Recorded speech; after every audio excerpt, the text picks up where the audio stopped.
नमस्कार दोस्तों, एक बार फिर से आपको आपके इस YouTube चैनल में आपका स्वागत है। अगर आप इस चैनल पर नए हैं तो कृपया इस चैनल को सब्सक्राइब कर दें, बेल आइकॉन नोटिफिकेशन पे क्लिक कर दें, वीडियो को लाइक एंड शेयर जरूर कर दें ताकि समय-समय पर आपके समक्ष और भी बेहतरीन वीडियोस बनाने का हमें मौका मिलता रहे। दोस्तों, माननीय सुप्रीम कोर्ट ने 16 दिसंबर को जो है 5 जजमेंट्स हैं वो प्रोनाउंस की हैं और जिसमें से 2 जजमेंट्स के ऊपर हम अलग से वीडियो भी बना चुके हैं और ये तीसरी जो जजमेंट है ये भी एक रिपोर्टेबल जजमेंट है जो कि क्रिमिनल अपील 2319 ऑफ 2022 की, जो कि स्पेशल लीव पिटीशन क्रिमिनल से अराइज हुई है 8238 ऑफ 2022 की, जिसमें appellate versus state of Uttar Pradesh and others की है जजमेंट है। दोस्तों, इस जजमेंट में क्या था कि अपीलेंट को कन्विक्शन हुई है थी, उन्होंने प्लिया बार्गेनिंग किया था और 9 जो मामले हैं इलेक्ट्रिसिटी के जो मामले थे उनमें जो इनको इनकार्सिनेशन हो गया था 18 साल का जो है वो इनकार्सिनेशन में रखा जा रहा था, उससे एग्रीवेट होके यहाँ पर इन्होंने ये स्पेशल लीव पिटीशन है वो फाइल की थी। और यहाँ पे जो सेक्शन 136 जो इंडियन इलेक्ट्रिसिटी एक्ट के अंदर जो सजा का प्रावधान है वो 2 साल का है और ये लेकिन कोर्ट ने जो है इसके ऊपर, क्योंकि 9 अलग अलग मामले थे और इसमें कोई जो जेल यहाँ पे अपीलेंट ने जेल अथॉरिटीज के जो एक्शन से एग्रीवेट होकर फाइल की थी एक हाई कोर्ट में 226 के अंदर एक पहले रिट पिटीशन डाली थी जो कि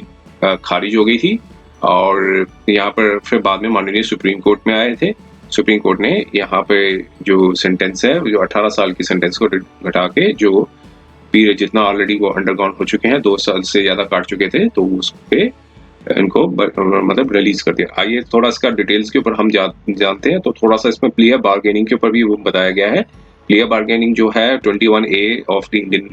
पीनल कोड के अंदर बताया गया है और उसमें कोई अपील जो है वो बनती नहीं है अगर कोई प्लिया बार्गेनिंग इसमें सेंटेंस जो है एक्सेप्ट कर लेते हैं। सिर्फ जो है आर्टिकल 226 और 227 हाई कोर्ट में या फिर आर्टिकल 136 जो है कॉन्स्टिट्यूशन में माननीय के अंदर माननीय सुप्रीम कोर्ट में ही जो है वो पिटीशन फाइल की जा सकती है। तो क्या था इसमें डिटेल्स में वो थोड़ा सा हम देखते हैं, गौर करते हैं। और ये तो पहला पैराग्राफिकली में सिर्फ जो है डिटेल्स बताया गया। अब फैक्ट्स के ऊपर थोड़ा सा हम बताते हैं। जो फैक्ट्स ये थे कि अपीलेंट्स को चार्ज किया गया था और ट्रायल पे कहा था कि 9 distinct first information report 9 FIR जो है फाइल की गई थी। अलग इंसिडेंट्स थे जिसमें थेफ्ट ऑफ इलेक्ट्रिसिटी इक्विपमेंट्स थे, थेफ्ट ऑफ इलेक्ट्रिसिटी के इक्विपमेंट्स थे जो कि बिलोंग करते थे electricity department of the state of Uttar Pradesh को। तो 9 सेशन ट्रायल्स थे वो कंडक्ट किए बाय एडिशनल सेशन जज हापुड़ के और उन्होंने फिर number of accused her session में ट्रायल्स में number of accused her session trial में वेरीज करते थे, लेकिन जो अपीलेंट था वो कांस्टेंट फीचर थे। सारे 9 ट्रायलों में कांस्टेंट फीचर थे, मतलब हर ट्रायल के अंदर ही उनका नाम डाला हुआ था 9 ट्रायल्स के अंदर। और अपीलेंट ने यहाँ एग्री कर लिया प्लिया बार्गेनिंग में। एडिशनल डिस्ट्रिक्ट जज सेशन जज ने 9 सेपरेट जजमेंट्स दी 5 नवंबर 2020 की जो जजमेंट्स थी और कन्विक्ट कर दिया था अक्यूज्ड को और अक्यूज्ड को कन्विक्टेड कर दिया under section 136 of the electricity act के अंदर। और फिर अक्यूज्ड को कन्फाइंड किया गया जेल में और as a under trials for waiting periods. और एडिशनल सेशन जज ने जो है वो अपीलेंट को 2 साल की simple imprisonment the with the fine of 1000 in each of 9 cases. 9 मामलों में अलग अलग मामले जो थे वो सब में 2 साल की सजा दी। और सेशन जज ने ये भी डायरेक्शन दी कि जो पीरियड ऑफ कस्टडी जो अंडर ट्रायल में थे वो सेट ऑफ हो जाएगा जो पीरियड ऑफ सेंटेंस के अंदर। और लेकिन जो कन्विक्शन थी ऑफेंस की सेक्शन 136 ऑफ इलेक्ट्रिसिटी और section 411 of Indian penal code, trial court जज ने डायरेक्शन दी कि सेंटेंस है वो शैल रन कंकरेंटली, जो कंकरेंटली जो सेंटेंस है वो चलेगी। और यहाँ पर अपीलेंट जेल में थे 3 साल से। अपीलेंट ने पिटीशन मूव की आर्टिकल 226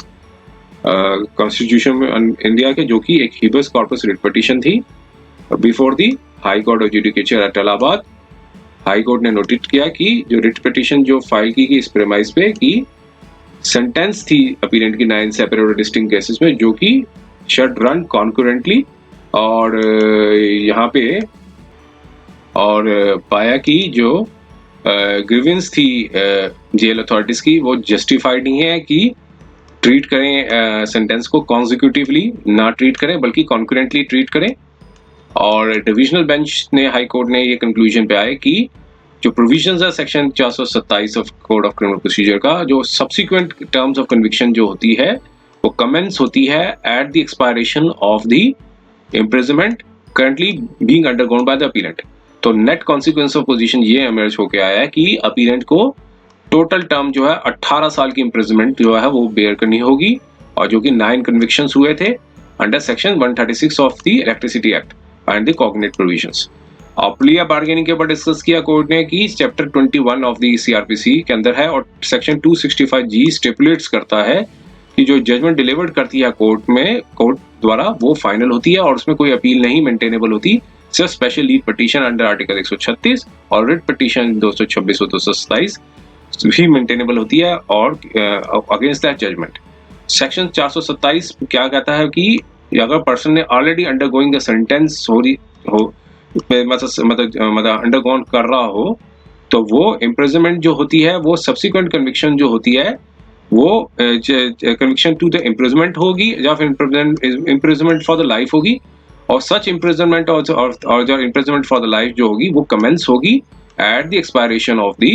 इम्प्रिजनमेंट, जो कि वो पहले ऑलरेडी प्रीवियसली सेंटेंस उनको हो चुकी हो, अनलेस जब तक की कोर्ट, अनलेस वर्ड यूज किया है कि अनलेस जब तक कोर्ट डायरेक्शंस दे कि सब्सिक्वेंट सेंटेंस जो है shall run concurrently with such sentence.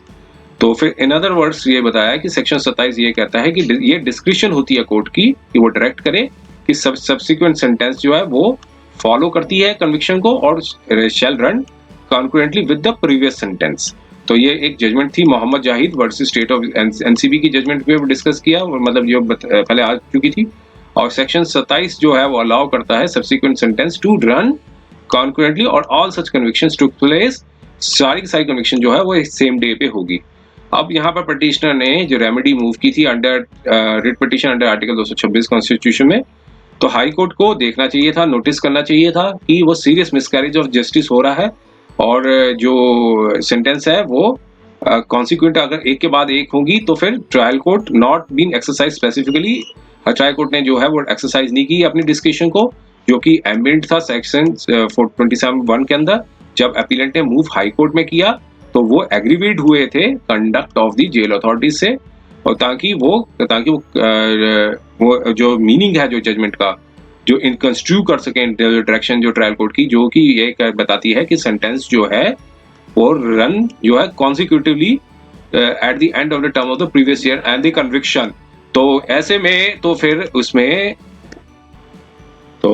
उसके बाद फिर जो ये बताया कि high court ought to have intervened in the exercise of the jurisdiction by setting aside the miscarriage of the justice which would occur in the above manner, leaving the appellant to remain incarcerated for a period of 18 years in respect of the conviction in the 9 session trials offenses essentially under the electricity act। तो यहाँ पर बताया कि high court को intervene करना चाहिए था और अपनी जुरिस्डिक्शन को एक्सरसाइज करना चाहिए था, और जिससे कि मिसकैरेज ऑफ जस्टिस को हटाया जा सके, क्योंकि इस केस में वैसे ही हुआ कि अगर नहीं तो अपीलेंट जो है इनकार्सिनेटेड रहते for the period of 18 years, और जो कन्विक्शन जो थी अलग अलग 9 केसेस में जो हुई थी इलेक्ट्रिसिटी एक्ट के अंदर। तो ये सारी डिस्कशन को देखते हुए अपील को अलाउ कर दी और इम्प्यून जजमेंट जो थी हाई कोर्ट की 24 मार्च 2022 की उसको सेट असाइड कर दिया और डायरेक्ट कर दिया कि जो सेंटेंस इम्पोज की गई थी अपीलेंट के ऊपर 9 सेशन ट्रायल केसेस में जो नोटिस किया गया था वो सारी की सारी एक साथ चलेंगी, शैल रन कॉन्करेंटली, और जेल अथॉरिटीज जो है वो इमीडिएटली एक्ट करें on the protection of the certified copy of this order. तो ये जजमेंट जो है वो एक 16 दिसंबर 2022 को आई थी। तो उम्मीद है ये वीडियो आपको पसंद आया होगा। अगर ये वीडियो पसंद आया तो कृपया इस चैनल को सब्सक्राइब कर दें, वीडियो को लाइक कर दें और बेल आइकन नोटिफिकेशन पर क्लिक कर दें, ताकि समय समय पर आपके समक्ष और भी बेहतरीन वीडियोस बनाने का हमें मौका मिलता रहे। समय देने के लिए बहुत बहुत धन्यवाद।